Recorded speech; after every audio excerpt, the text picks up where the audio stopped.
The night before my wedding, I discovered my fiancé was sleeping with my mother. I'm Riley Clay, 32 years old. I used to believe that trust was the foundation of every meaningful relationship. I work as a senior project manager at a software development company. My life, by all accounts, seemed like the perfect American dream. I was about to marry Mark Dawson, and my relationship with my mother, Veronica, was everything a daughter could wish for. Veronica was 60, a respected real estate broker who had built her reputation over 3 decades. She and my father, George, had been married for 35 years. She was my hero, my mentor.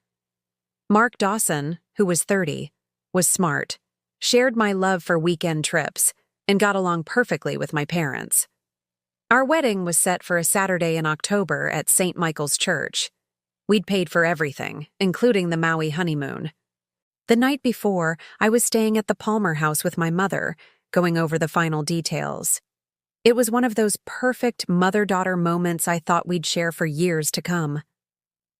Around 10:30 p.m., my mother excused herself to use the restroom, leaving her unlocked iPhone next to her coffee cup. I wasn't trying to snoop, but when a text message lit up the screen, my eyes naturally drifted to it. The message was from Mark, my fiancé. It made my blood run cold. It read, "Thank you for an unforgettable night, Veronica. I can't stop thinking about how your lips explored every part of me. P.S. Our story will be our little secret." Attached to the message was a photo that left no room for doubt or misunderstanding. In that single moment, my entire world collapsed. I thought about all the times I had dismissed little things that didn't add up. Mark and Veronica sharing an inside joke. Veronica complimenting Mark's new cologne. I had dismissed all these signs because I trusted them completely. By the time my mother returned, I had already taken several pictures of her phone screen. She clapped me on the shoulder, smiling reassuringly, and said, "Get some rest, honey. Tomorrow is going to be the best day of your life." The irony was almost unbearable. The betrayal wasn't just about the physical act, it was about the calculated deception. But instead of immediately calling off the wedding, I made a decision that would define everything that came next. I would let them believe they had gotten away with it until the moment I exposed them in front of everyone they cared about. I spent the next 3 hours preparing my strategy. First, I uploaded the photos to a secure cloud server. Then, I generated a QR code that directed anyone who scanned it to that page, designed to look like a digital guest book. Using the hotel's business center, I printed 200 small cards. Next, I called Dr. Evelyn Stone, my lawyer. She said, "Riley, I'm glad you're thinking clearly. Don't sign any marriage documents tomorrow, obviously." She advised me to document everything and offered to attend the wedding as my legal representative. I barely slept, but when morning came, I felt strangely calm. At the church, everything went exactly as planned. My father, George, was radiant, completely unaware that his world was about to collapse. Mark, looking handsome and confident, whispered, "I can't wait to be your husband." In the front pew, my mother exchanged a quick, knowing glance with him. The audacity of their performance was breathtaking. I had arranged for my trusted wedding coordinator to start distributing the cards during the ceremony. My cousin, Michael, scanned his right away. I watched his face change from curiosity to confusion, and then to horror. The domino effect was fascinating to watch. Within a few minutes, the atmosphere began to shift palpably. Expressions of shock spread. The evidence was spreading through the congregation like wildfire. My father, George, was sitting in the front row when my aunt handed him a card. The smile vanished in an instant, replaced by an expression of pure devastation that I will never forget. Veronica was starting to look uneasy. She leaned over to my father, who recoiled sharply. The priest reached the critical question. "If anyone objects to the union, if anyone has just cause, let them speak now or forever hold their peace." I stepped forward and took the microphone. The church fell completely silent. I looked directly at Mark, then at my mother, and then at the stunned congregation. "Yes, I said, my voice steady and clear. I have something to say.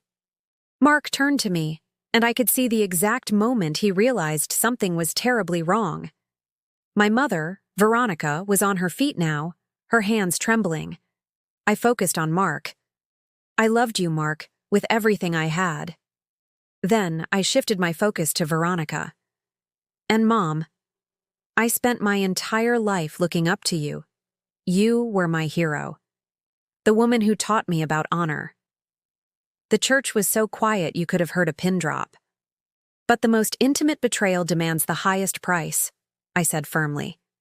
I gestured to the audience and their phones. The evidence is clear and undeniable. Since you both chose to make a mockery of this ceremony, I thought it only fair that the truth be revealed in the same public forum. Mark tried to speak, but no sound came out. My mother was openly weeping. I turned away from the altar decisively. This wedding is over, and so are our relationships, both of them. The chaos that followed was unlike anything I had ever witnessed. But I was already walking back down the aisle with my head held high. I stepped out of St. Michael's Church, feeling a strange sense of liberation.